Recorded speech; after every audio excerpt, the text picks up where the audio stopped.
Hace algunos años era impensable comprar el agua que bebíamos. Era una idea ilógica comprar botellas y garrafones, porque ¿cómo se iba a pensar el agua como un producto del mercado si ésta nos pertenecía a toda la población? Si lo que se hacía era abrir la llave y hervirla para beberla. Lamentablemente, en los tiempos actuales no solo hemos normalizado comprar el agua, que cada día es más preciada y escasa, sino que poco a poco vivimos un proceso parecido con el aire, así como con la tierra y todas las complicaciones que lleva el despojo. ¿En qué momento el agua, el aire y la tierra se han vuelto productos mercantiles? Conversé con Aída Luz López y Ricardo Vega Ruiz, dos especialistas de este tema tan actual y complejo que traen consigo muchas interrogantes sobre el extractivismo, el despojo y el capital.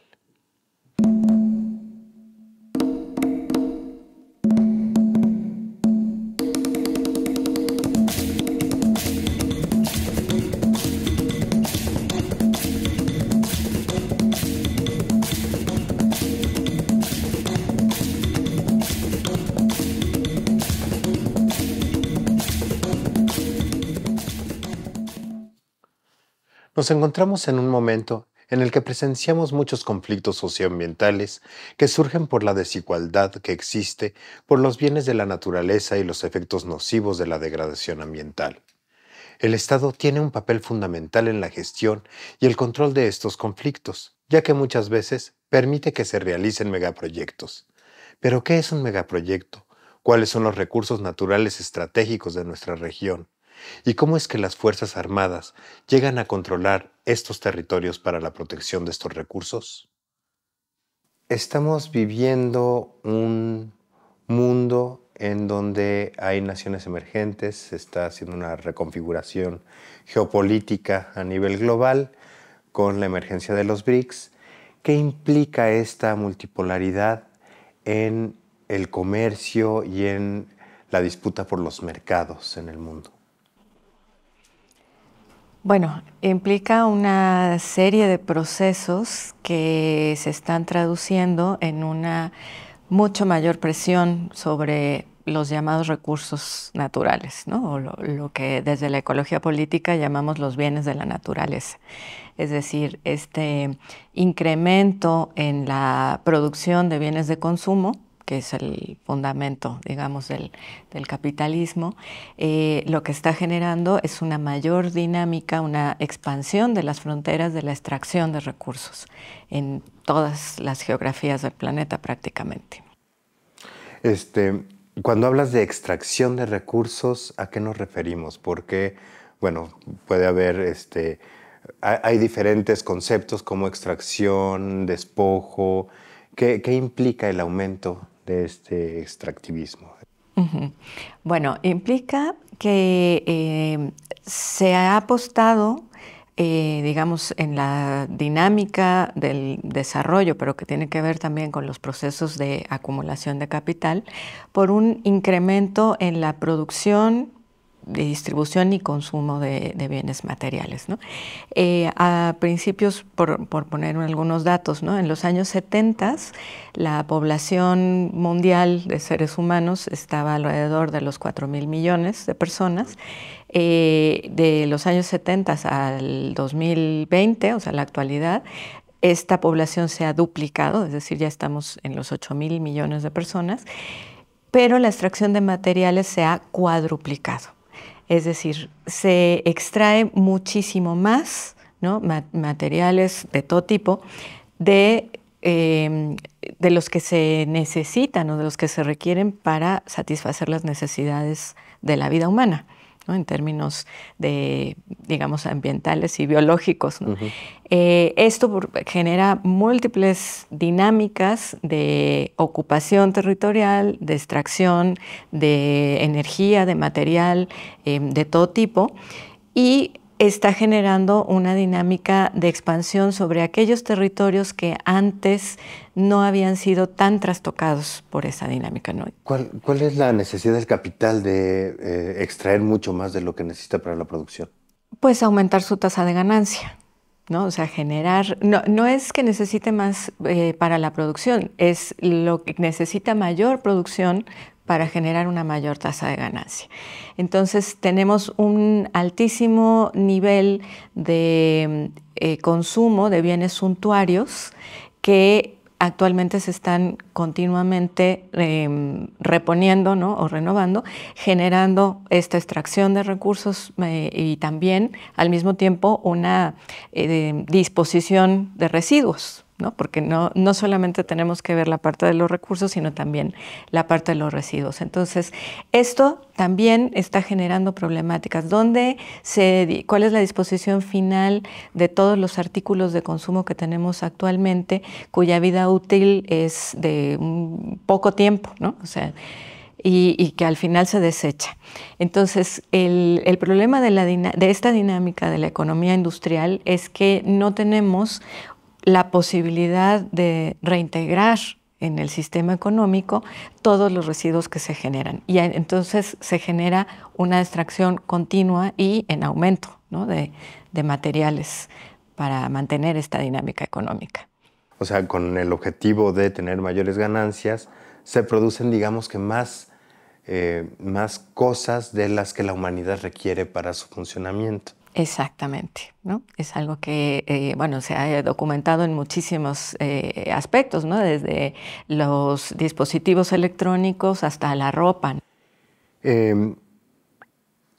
Con esta reconfiguración de las formas de producción del capital, ¿no? En donde ya no se hace un producto en un solo lugar, sino que tiene múltiples, o sea, abarca territorios diferentes. ¿Qué papel tiene América Latina primero en proporcionar estos insumos de materias primas y después, también ligado con esto, por qué al capital le conviene hacer un producto en diferentes partes? Supongo que tiene que ver con procesos de costos de producción, pero también puede tener que ver con contención de resistencias o de luchas en contra de las grandes empresas. No sé cómo veas este problema. Esto que eufemísticamente se conoce como las ventajas comparativas, ¿no? Que presentan los países, tiene que ver con varios factores, pero principalmente con derechos laborales y con legislación ambiental, ¿no? Entonces hay obviamente países donde es mucho más costosa la mano de obra porque sus sociedades tienen mayores derechos laborales, mayores prestaciones, un mayor control sobre los contratos colectivos de trabajo, etcétera, ¿no? Que obviamente que fue ganado con los movimientos obreros del siglo XX, ¿no? Y otros países donde esto no se presenta así, ¿no? Por lo tanto, la fuerza laboral es mucho más económica para las empresas que en los países del norte, podríamos decir. Otro factor tiene que ver con las leyes ambientales, ¿no? Como las limitaciones que ponen los estados hacia los impactos ambientales que generan ciertas actividades, ¿no? El uso del agua, la contaminación ambiental, la deforestación, etcétera, etcétera. Pues existen países donde estas normas son más restrictivas para las empresas y por lo tanto más caras, y otros donde no es así, ¿no? Entonces esto pues es lo que fue generando también este proceso de deslocalización de diferentes actividades productivas. ¿Qué papel juega América Latina en este rompecabezas de productos y mercancías? A partir de los años 50, 60, se empiezan a instrumentar políticas orientadas a industrializar los países de América Latina, ¿no? Concretamente el caso de México, Brasil, Argentina, etcétera, Chile, por supuesto, que pretendían lograr esta transformación, ¿no? Esta transición de ser países proveedores de materias primas hacia ser países desarrollados industrialmente, ¿no?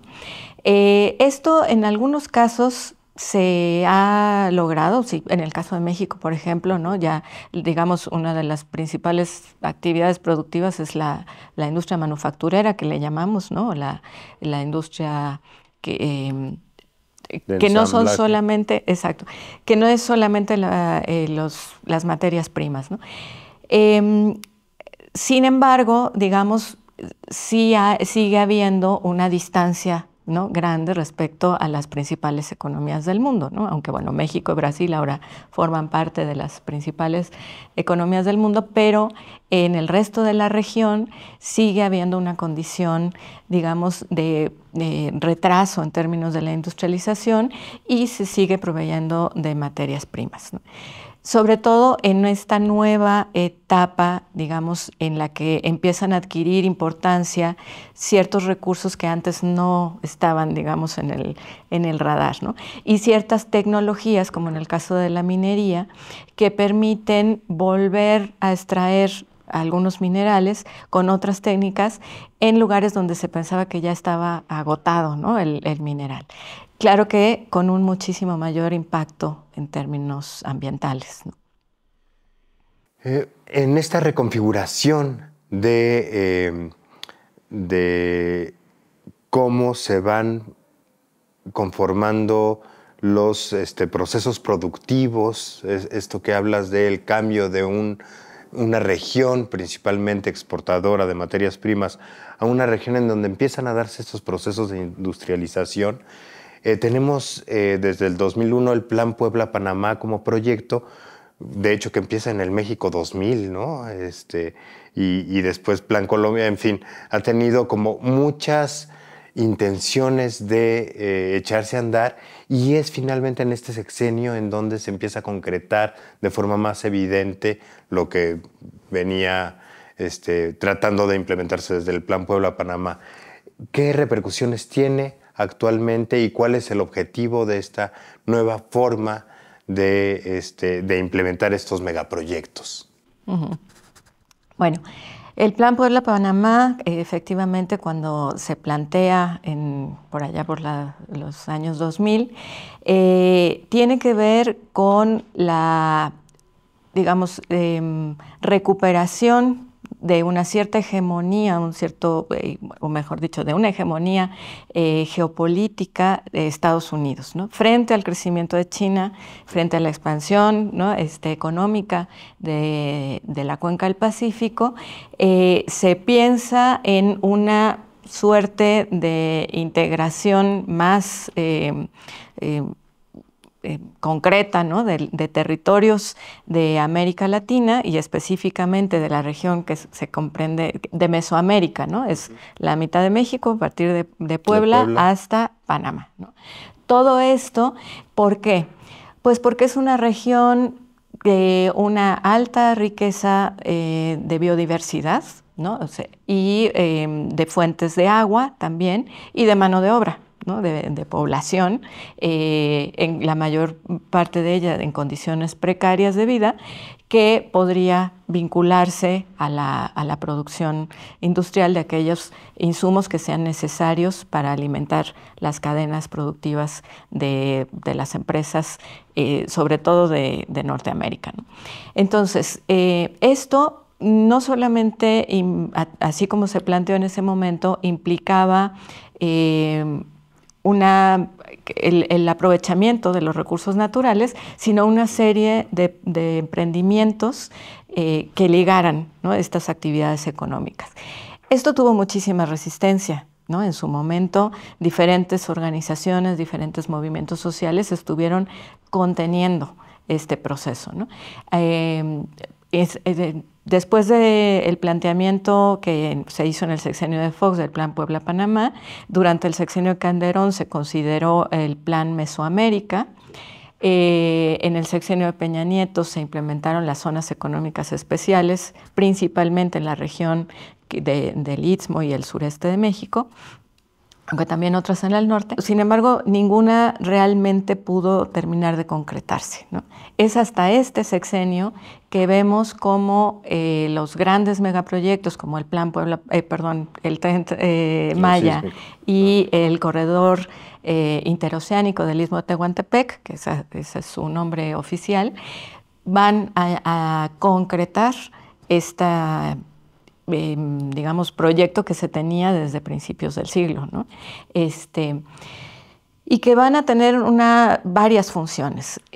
Por un lado es efectivamente generar esa interconexión de mercancías, ¿no? Entre el Pacífico y el Atlántico, concretamente en el caso del Istmo de Tehuantepec, pero también en el camino ir generando procesos de transformación, ¿no? Que son estos polos del bienestar que están pensados como espacios donde se van a generar procesos de transformación industriales, ¿no?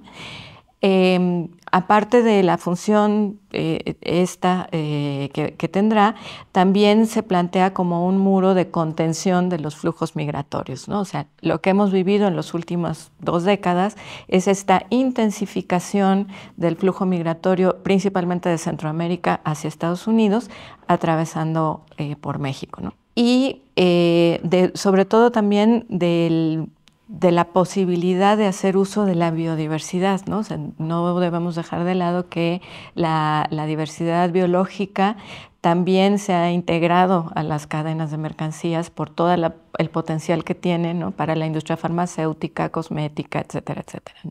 Y los saberes tradicionales de los pueblos que habitan ahí también se han integrado a estas cadenas, ¿no? ¿Qué implica socialmente esta transformación de tener una carretera o un tren o un gaseoducto a estos grandes corredores industriales, digamos, ¿no? Sí, pues completamente, ¿no? O sea, estamos hablando de zonas que eran principalmente rurales, ¿no? O que había pequeños centros urbanos, a generar pues una dinámica totalmente diferente, ¿no?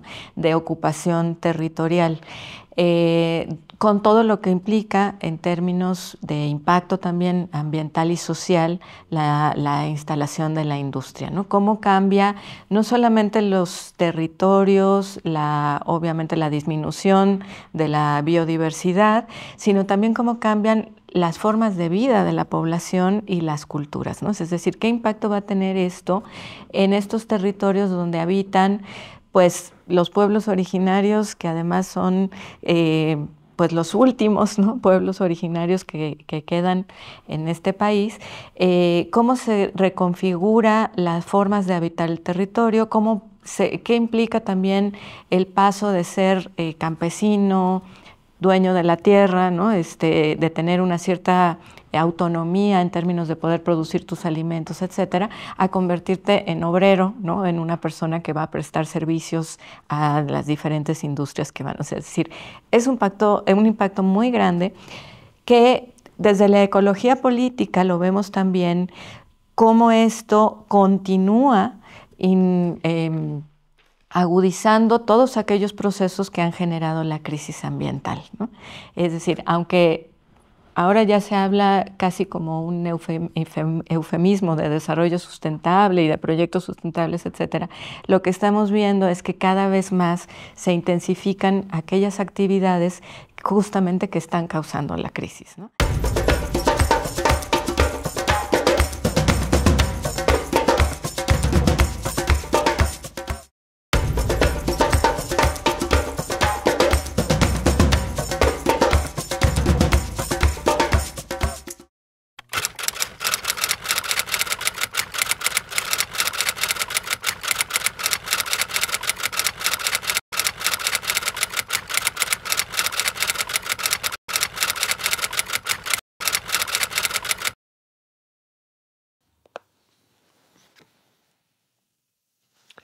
En 1992 se constituyó la Convención Marco de Naciones Unidas sobre el Cambio Climático, que fijó el límite de carga de carbono permitido en la atmósfera en un máximo de 550 partículas por millón. A partir de esto, las grandes industrias contaminantes y los países más desarrollados, en lugar de orientarse a reducir sus emisiones, se han dedicado a comprar bonos de carbono a naciones que emiten menores gases de efecto invernadero que lo que tienen permitido, o cuentan con grandes extensiones de bosques que almacenan el carbono y les permiten vender bonos a estas empresas. La situación ha llegado a tal extremo que ahora, en lugar de reducir las emisiones, se están construyendo grandes campos de árboles mecánicos para retener el carbono, tener bonos para el mercado y usar esta materia prima en diversos productos industriales. un negocio redondo. Me gustaría iniciar la entrevista planteando el problema. ¿Qué son los gases de efecto invernadero y cuál es la problemática que implica esto para, pues sobre todo para el cambio climático?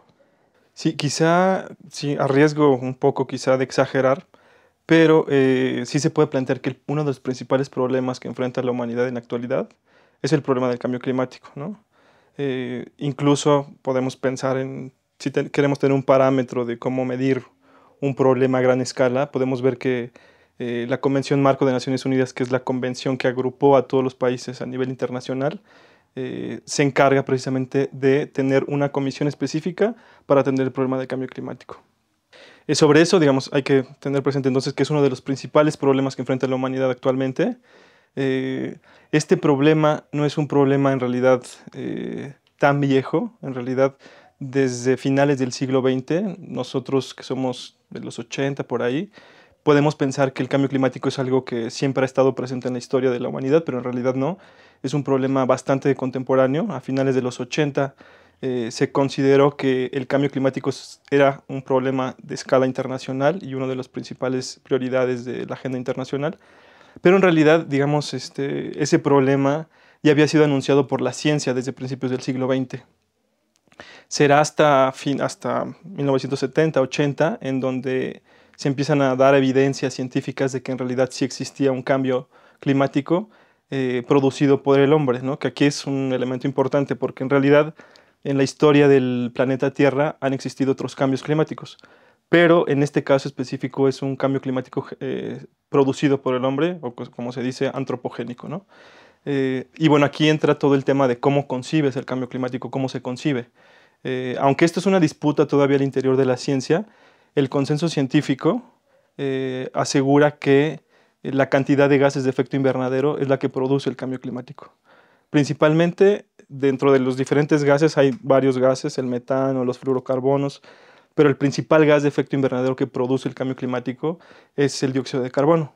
Hay evidencia científica que muestra que desde la primera revolución industrial hasta nuestros días hay un aumento constante del CO2, o así conocido también el dióxido de carbono, y que eso se corresponde con aumentos en la temperatura, ¿no? ¿Cómo es que el dióxido de carbono calienta la Tierra? ¿Qué es lo que hace? Precisamente funciona como un invernadero, ¿no? Lo que hace el dióxido de carbono es que cuando, por ejemplo, pensemos en un proceso productivo, en una planta termoeléctrica que genera electricidad, ¿no? Para poder generar electricidad, la termoeléctrica lo que hace es quemar carbón. Al quemar carbón, lo que hace es desprender el contenido contaminante que tiene el carbón. Entre otros gases que emite el carbón quemado es el dióxido de carbono. Eso va a parar en la atmósfera, es algo que no vemos, el ojo humano no puede ver los gases que circulan en este momento, incluso el ser humano cada vez que exhala dióxido de carbono, no lo podemos ver en esta habitación. Pero, digamos, cuando estamos hablando de un proceso productivo, lo que hace la empresa es desprender contaminantes, entre ellos el dióxido de carbono, que va a parar en la atmósfera.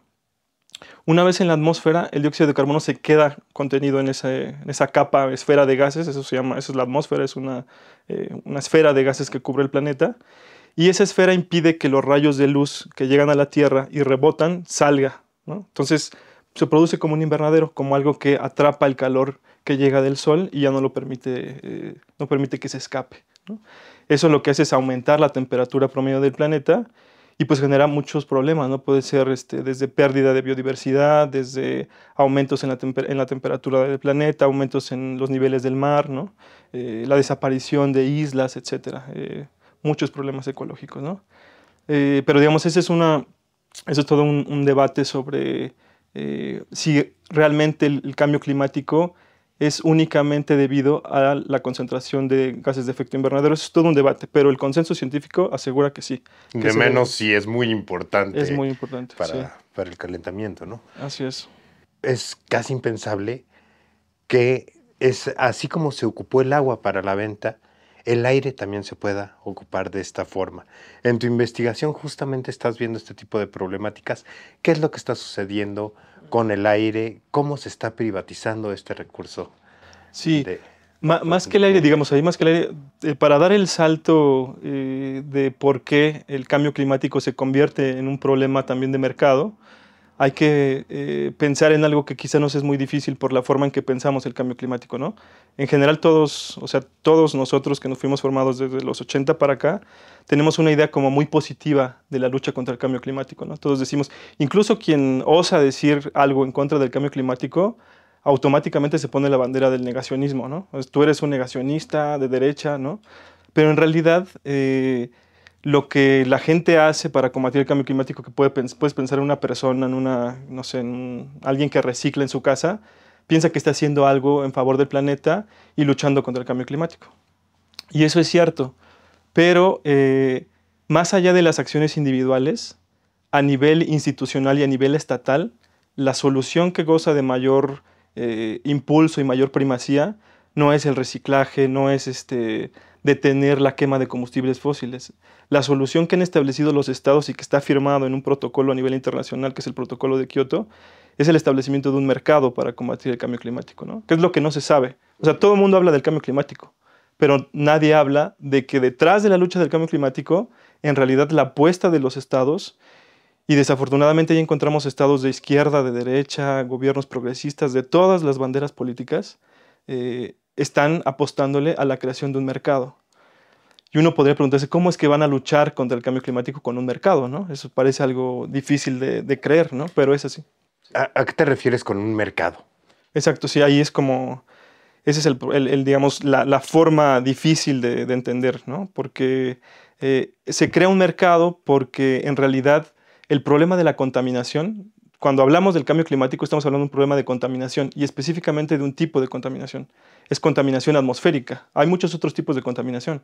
O sea, por ejemplo, una textilera que utiliza químicos líquidos para su producción, echa sus líquidos en el mar, por ejemplo, y esa es una contaminación de tipo acuático, es una emisión contaminante acuática. También hay contaminantes terrestres, como por ejemplo lo que hace una petrolera que va a un yacimiento en el Yasuní y tira un pedazo de petróleo en la selva. Está emitiendo contaminantes terrestres, pero también hay contaminantes atmosféricos, ¿no? En el caso de los contaminantes atmosféricos, desde 1970 en Estados Unidos empezaron a crear mercados para combatir la contaminación atmosférica. Es decir, el mercado que pretende combatir el cambio climático no es el único mercado en su tipo. Ha habido muchos otros mercados, o no muchos, pero sí algunos mercados, que intentan combatir la contaminación atmosférica a través de instrumentos mercantiles. Como, por ejemplo, por poner otro ejemplo, el caso de las lluvias ácidas, es algo que enfrentamos en las ciudades, se debe a la contaminación atmosférica, ¿no? Por óxido nitroso y por otros contaminantes, ¿no? Pero en los años 70 en Estados Unidos se crea un mercado y ese mercado lo que intentaba es reducir la cantidad de contaminantes que producían la lluvia ácida. ¿Cómo funciona eso? Pues por ejemplo, una fuente contaminante como igual una termoeléctrica que también produce ese contaminante, se le asigna una cantidad determinada de permisos de emisión. Un permiso de emisión es un papel que le permite a una empresa emitir al aire o a la atmósfera una determinada cantidad de contaminantes, ¿no? Y ahí todo estaba bien porque el Estado regulaba cuántas emisiones iba a emitir esa empresa. Entonces el Estado era el que digamos, tenía la facultad completa de decidir cuántas emisiones. Tienes permiso de contaminar tanto. Tanto, exactamente, ¿no? Pero en los 70 en Estados Unidos se crean instrumentos mercantiles y le dice, bueno, entonces si esta empresa, en vez de emitir tantos contaminantes, reduce su porcentaje de emisiones y tiene permisos sobrantes, es decir, no ocupó todos sus permisos, pues puede vendérselos a otra empresa, ¿no? Y eso es lo mismo que sucede con el mercado de gases de efecto invernadero, también conocido como mercado de carbono. Hay países, que eso sucedió en 1997, en el protocolo de Kioto, se crearon dos grupos de países. Los países de anexo 1, que son los países desarrollados, y los países no anexo 1, que son todos los países periféricos, ¿no? A los países desarrollados se les asignaron una determinada cantidad de permisos para emitir gases de efecto invernadero. Y a estos países no estaban regulados. Pero ¿qué hacen los países desarrollados para poder seguir emitiendo más contaminantes incluso de los que tienen permitidos? Le compran permisos a países en desarrollo o periféricos que producen permisos, ¿no? Que se encargan, hacen proyectos de reducción de emisiones para producir permisos de más y se los venden. Por ejemplo, por poner un caso, Colombia actualmente le vende permisos de emisión de gases de efecto invernadero a Alemania, ¿no? Entonces Alemania, a pesar de que con el protocolo de Kioto estuvo sujeta a límites de emisión, a no emitir determinada cantidad de contaminantes, podía rebasar esa cantidad de contaminantes siempre y cuando presentara ante la autoridad ambiental una cantidad de permisos, ¿no?, que justificara esas emisiones. Esos permisos, unos los tenía Alemania y otros los compraba en Colombia, ¿no? Entonces, lo que hace, digamos, para reducirlo a algo, para decirlo más fácilmente, un mercado de emisiones o el mercado de emisiones de gases de efecto invernadero, conocido como mercado de carbono, lo que se vende y se compra es un permiso de emisión que te permite colocar un contaminante en la atmósfera, ¿no? ¿Cómo es que estos países en vías de desarrollo pueden obtener esos permisos contaminantes? ¿De dónde los sacan? ¿Qué es un permiso para emisión de carbono? Hay muchas formas, digamos, voy a explicar hasta el 2020, que fue donde entra en operación el protocolo de Kioto. Hasta esa fecha había muchas formas de reducir emisiones, ¿no? Había digamos, un catálogo de formas posibles autorizadas por la Convención Marco, ¿no?, que eran posibles de producir permisos adicionales. Pero en América Latina, si hablamos específicamente de América Latina, algo que se ha extendido por la región son los proyectos de reducción de emisiones que utilizan los bosques para reducir esas emisiones, ¿no? ¿Cómo funciona la reducción de emisiones en los bosques? Pues en realidad, como todos sabemos, un bosque o un árbol lo que hace es capturar dióxido de carbono del aire, ¿no?, que es algo que no vemos, pero en realidad cualquier estructura vegetal, cualquier planta, utiliza en sus células, para construir sus células, utiliza el dióxido de carbono. Entonces lo captura, lo fija en sus células y pues después de mucho tiempo, cuando se muere la planta, pues vuelve a regresar el dióxido de carbono al aire, pero mientras está viva la planta o el árbol, lo mantiene, lo retiene. Entonces lo que se dijo, bueno, entonces como América Latina tiene muchos bosques tropicales, puede calcular cuánto carbono tienen sus bosques, generar determinada cantidad de permisos de emisión y venderlos en el mercado de carbono. Entonces, lo que vemos hoy en América Latina es una extensión de proyectos de reducción de emisiones, conocidos como proyectos de reducción de emisiones por deforestación y degradación evitada de bosques, más conocidos como REDD+, que lo que hacen es eso, mantener una parte de un bosque en conservación. En ese bosque se mide cuánto carbono se ha fijado, cuánto carbono se ha sacado de la atmósfera, y esa cantidad de carbono se convierte en permisos que van a parar a los países desarrollados para que puedan seguir contaminando y desarrollándose infinitamente, ¿no? ¿Qué consecuencias tiene para los pueblos y las comunidades originales que habitan estos territorios, estos permisos o estas, digamos, proyecciones de conservación de los bosques? Son múltiples y creo que en esto sí hay mucha información. Al respecto de los proyectos estos de REDD+, hay mucha información, pero son múltiples, ¿no? Desde, por ejemplo, una comunidad en Colombia que se ve obligada a mantener su bosque, un espacio en donde la comunidad se relacionaba con relaciones sí de conservación, pero también de predación, porque la comunidad utiliza el bosque también para conseguir ciertos recursos. Cuando llega un proyecto REDD+, todas esas actividades, por ejemplo, por poner un ejemplo, la recolección de leña o la caza de determinados animales, se convierte ya en un problema de delincuencia, porque el proyecto lo que hace es que prácticamente deja intacto el bosque, ¿no? Y cualquier entrada externa, sobre todo cualquier injerencia del ser humano en ese espacio, es considerada como una pérdida para el proyecto.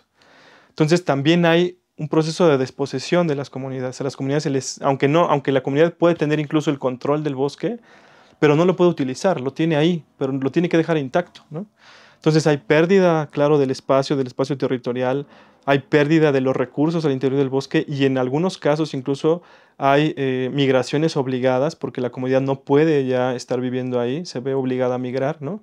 Y en algunos casos pues vemos cosas muy fuertes como equipos que son casi que paramilitares que se encargan de mantener a raya la comunidad para que no ingrese a esos espacios, ¿no?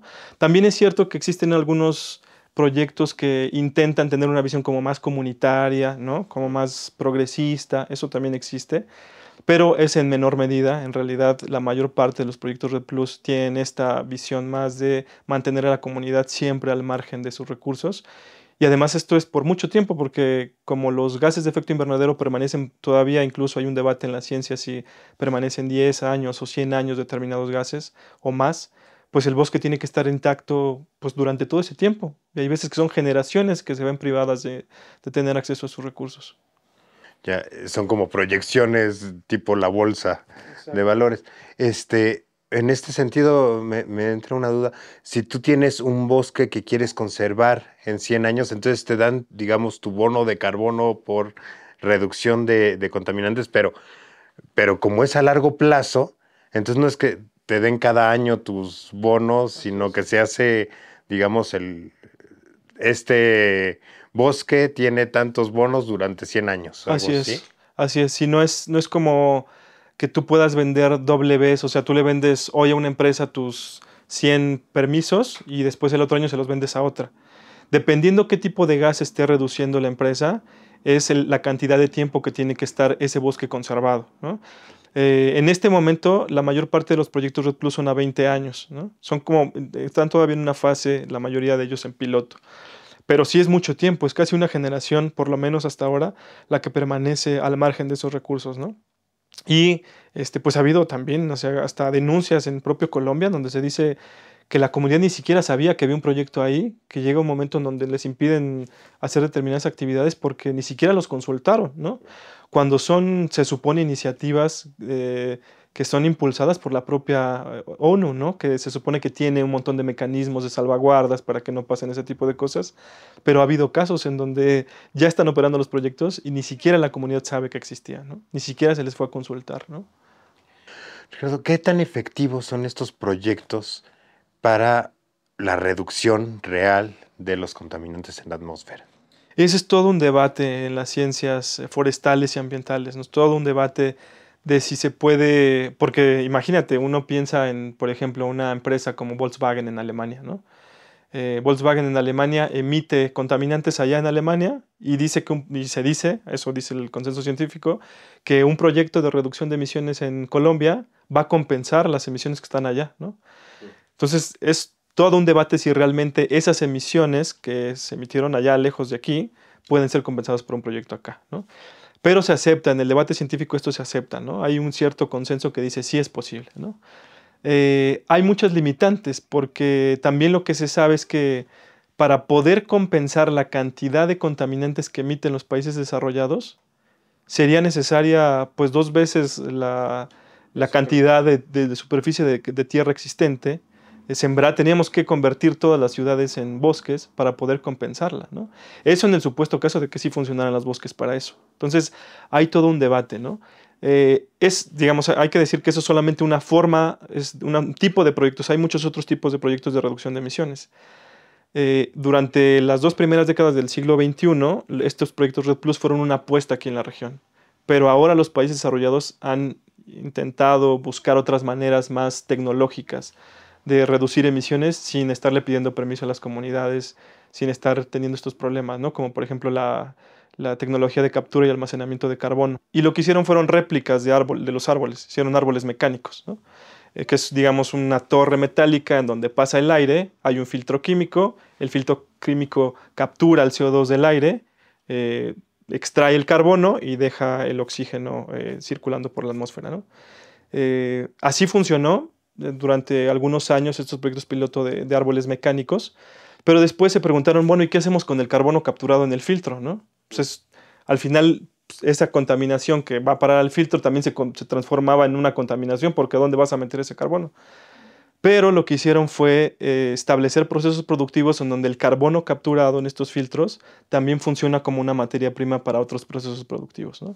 Entonces, pues actualmente, por ejemplo, podemos escuchar que hay fibra de carbono y cosas así, múltiples industrias que utilizan el carbono como materia prima. Entonces, en realidad lo que vemos es una forma de minería aérea, ¿no? Es decir, se utiliza los gases que están en la atmósfera, se capturan, se fijan en un filtro y esa materia, que es algo material aunque no vemos, va a parar a un proceso productivo, igual que una minería que extrae algo del suelo, así igual, pero de la atmósfera, ¿no? Del aire, extrae gases y pues esto es algo muy redituable porque ya no necesitas un árbol, antes se necesitaban los bosques. Ahora ya puedes desarrollar al infinito los árboles mecánicos que quieras y entonces ya es un doble negocio esto, porque no solamente vendes el permiso para colocar contaminantes, tú tienes tu árbol mecánico, ¿no? O tienes múltiples árboles mecánicos y vendes el permiso que porque le sacaron carbono a la atmósfera. Entonces vendes pero además de vender el permiso, vendes tu propio contaminante. Ahora vendes el carbono como materia prima. Entonces es un negocio doble. Y se vuelve a poner en circulación entonces ese carbono. Sí, en algún momento tiene, claro, cuando entra, por ejemplo, se utiliza ahora para la producción de cemento, ¿no? Se va y se mete el cemento, pero también ese cemento en algún momento después de determinado tiempo va a emitir otra vez nuevamente el carbono, ¿no? Entonces es un problema ahí de que son los límites que tiene el capital para poder seguir operando. En realidad es el límite físico, que por más que quiera, el capital depende forzosamente de los recursos del planeta y aunque obtenga y vaya haciendo soluciones, es como una víbora que se muerde su cola, ¿no? Va a encontrar una solución, pero la solución le genera un problema más grande y va a encontrar otra solución de mercado y le genera un problema más grande, ¿no? Entonces estamos en ese escenario en donde parece que es una solución, pero puede ser algo muy peligroso para la estabilidad del planeta, ¿no?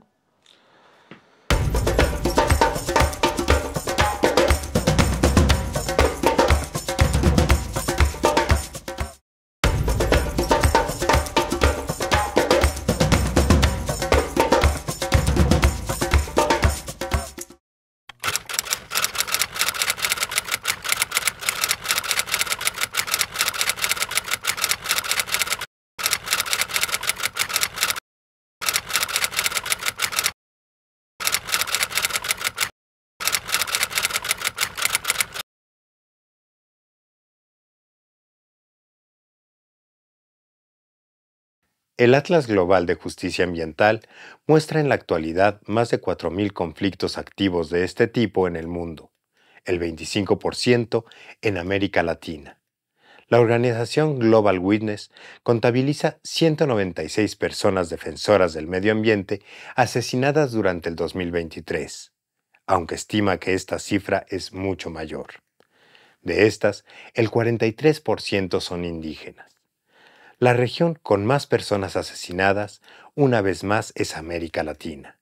El año pasado, el 85% de los casos tuvieron lugar en esta región, y de este total, un 70% de las muertes se produjeron solo en 4 países: Colombia, Brasil, Honduras y México.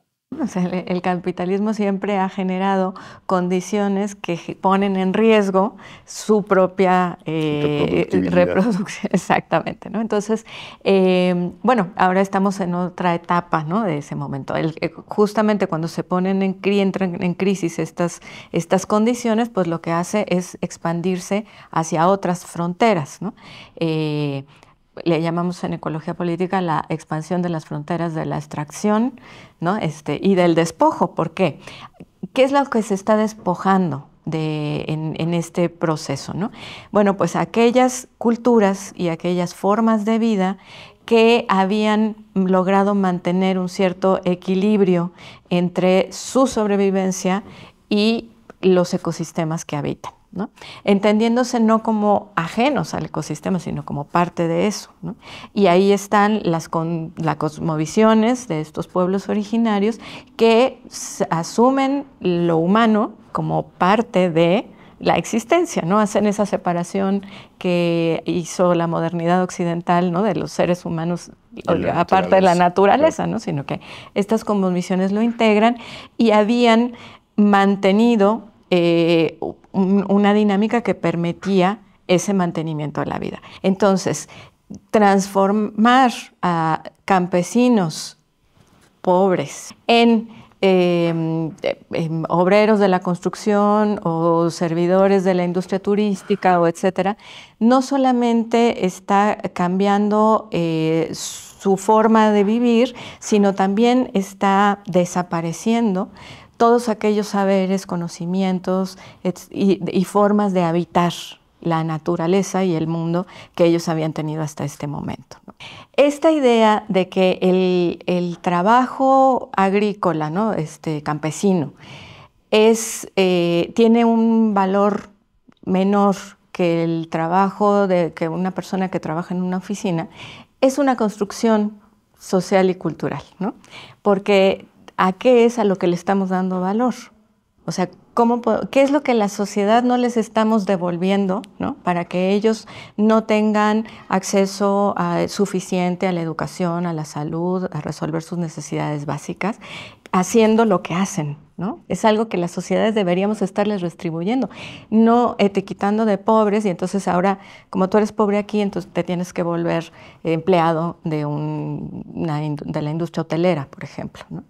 Entonces, precisamente por la racionalidad de la economía hegemónica no nos permite ver el valor de estas cosas, ¿no? Y nos permite decir, no, pues ellos lo que necesitan es un tren para que se puedan mover a trabajar a los centros urbanos o a los polos industriales que se van a establecer aquí, ¿no? Eso es la solución que se les está ofreciendo. ¿Y qué va a pasar con esta tierra, ¿no? O sea, ¿quién la va a cuidar? ¿Quién va a cuidar la selva? ¿Quién va a cuidar el equilibrio de los ecosistemas? Bueno, pues van a venir los hoteleros, ¿no? O las megagranjas o la agroindustria y se van a establecer ahí, colapsando, ¿no? cada vez más el mundo que vivimos. Exactamente. ¿Qué relación tiene el incremento de la fuerza, las posibilidades que se le ha asignado a la Secretaría de la Defensa Nacional, la Guardia Nacional y los mandos militares en el control de estos territorios y la defensa de estos proyectos? Toda la relación, ¿no?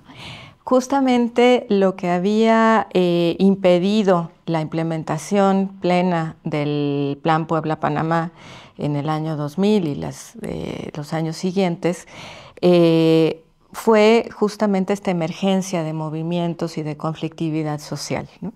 Estas resistencias que empezaron a surgir por todos lados en contra de diferentes aspectos, ¿no? de este plan. Y justamente Felipe Calderón, ¿no? Frente a esto, había planteado ya un proyecto de militarización, ¿no? ¿Qué fin tiene la militarización, ¿no? Y de la historia de América Latina nos la muestra. Contener a los movimientos sociales, ¿no? Es decir, poner un límite a las posibilidades de acción de la organización social o de la emergencia de la conflictividad. Y lo hemos visto con cuestiones como, por ejemplo, la declaratoria de proyectos de seguridad nacional que se le han puesto al Tren Maya, por ejemplo, para no dar información sobre ciertos aspectos de la construcción, de la obra, del proyecto, etcétera, etcétera, ¿no? O incluso de los resultados de la manifestación de impacto ambiental y de algunos estudios previos que se realizaron. Entonces, al declararse como de seguridad nacional, ¿no? Y estar bajo la jurisdicción, digamos, de todo lo que implica la seguridad nacional, pues simplemente no se puede informar, no se informa, no se consulta y nadie sabe qué es lo que está pasando ahí, ¿no? Entonces, es una forma de blindar estos proyectos, pero que no va solamente de la mano del blindaje, ¿no? Por otro lado, se ha construido toda una narrativa nacionalista, antineoliberal, etcétera, etcétera, que va acompañando, ¿no? este proceso y que ha generado, en definitiva, una disminución de la movilización social, ¿no? El otro día, bueno, hablábamos acerca de los 10 años de la Noche de Iguala, ¿no? Que se van a conmemorar, y decíamos, bueno, ¿cómo estaba la sociedad mexicana hace 10 años, ¿no? Pues la gente estaba en la calle, la gente estaba indignada, la gente estaba protestando, etcétera, que es algo que hoy ya no tenemos, ¿no? Sí hay focos de indignación, sí hay focos de resistencia, pero en términos generales hay un conformismo generalizado, ¿no? Como que todo lo que está pasando está bien, ¿no? Como que todo está bajo control, como que sí vamos por el camino correcto, etcétera. Que creo que tiene que ver también con esta dinámica de control territorial que se está ejerciendo con la presencia militar, ¿no? Es decir, aquí todo está en orden, aquí todo está en calma, cuando, bueno, sabemos que continúan, ¿no? Los asesinatos de defensores, que la desaparición de personas, la influencia del crimen organizado, ¿no? Que es algo que también falta mucho análisis y mucha reflexión sobre eso, ¿no? ¿En qué momento estamos de esta forma también que tiene el capitalismo de apropiarse de los territorios y de los recursos y de la vida de las personas, ¿no? Entonces, por eso, desde la ecología política insistimos en que no basta con tener una intención de implementar políticas sociales, ¿no? de bienestar, de redistribución de la riqueza, de una mayor justicia social, si no se piensa con otra racionalidad la relación con la naturaleza. No nos quedemos con esta suerte de ambientalismo ingenuo que suele existir, ¿no? Hay un ambientalismo ingenuo en donde todo lo que consideramos ahora está de moda, ¿no? Hasta lo orgánico y cosas así. Pero cuando hablamos de que el capitalismo se ha vuelto verde, no solamente hablamos de la apariencia del capital, sino que el capital realmente los problemas ambientales los transforma en mercados, ¿no? Cuando hablamos de capitalismo verde hablamos de eso, que el capital cualquier problema lo convierte en una oportunidad de mercado. Y creo que en el problema del cambio climático muchos caemos en el ambientalismo ingenuo, en de decir sí vamos a luchar contra el cambio climático, pero no somos conscientes que esa lucha contra el cambio climático actualmente pasa por hacer un mercado y transformar un espacio del planeta Tierra, que es la atmósfera, en un nuevo mercado para seguir expandiendo el capital, ¿no? O sea, la lucha por la vida actualmente pasa por la lucha contra el capital. Así es. Más que por la lucha contra el cambio climático, habría que pensar en una lucha por la vida fuera del capital, ¿no? Bueno, ¿quiénes están sufriendo actualmente los impactos del cambio climático? Pues son estas poblaciones, ¿no? Con menor acceso a bienes, a posibilidades de recuperar sus sistemas productivos, etcétera, las que se ven más afectadas por los huracanes o por la sequía, etcétera. Necesitamos otra manera de pensar cómo habitar este planeta. El plantear una sociedad en donde pueda haber una simbiosis entre el ser humano y la naturaleza implica un cambio sistémico, implica una ruptura con el sistema capitalista y una construcción de una forma de producción y de relación diferente. Sí, por supuesto. Sí. Es decir, muchas de las experiencias que actualmente están construyendo o tratando de construir estas formas alternativas, ¿no? No solamente de producción, sino también de economía, ¿no? de intercambios, de procesos de transformación, de transmisión de conocimientos, etcétera, pues sí, ¿no? Ubican el problema en el sistema capitalista, ¿no? El problema es que son experiencias que están como todavía muy acotaditas, ¿no? O sea, muy dispersas también, ¿no? Entonces, pero sí hay planteamientos y propuestas para generar formas alternativas de organización social en relación también con la naturaleza. Mucho de los trabajos es la construcción de puentes entre estas luchas y perspectivas. En estos tiempos en los que todo se convierte en mercancía, en los que vendemos y compramos hasta el aire que respiramos, en lo que todo tiene que ver con la privatización de los recursos que deberían de ser comunes, se vuelve de suma importancia pensar y reflexionar sobre la defensa de la tierra y sus recursos, sobre la injusticia distributiva, sobre los movimientos de justicia ambiental que luchan por que nuestra situación actual cambie y se dejen de destruir territorios para el bien de unos cuantos.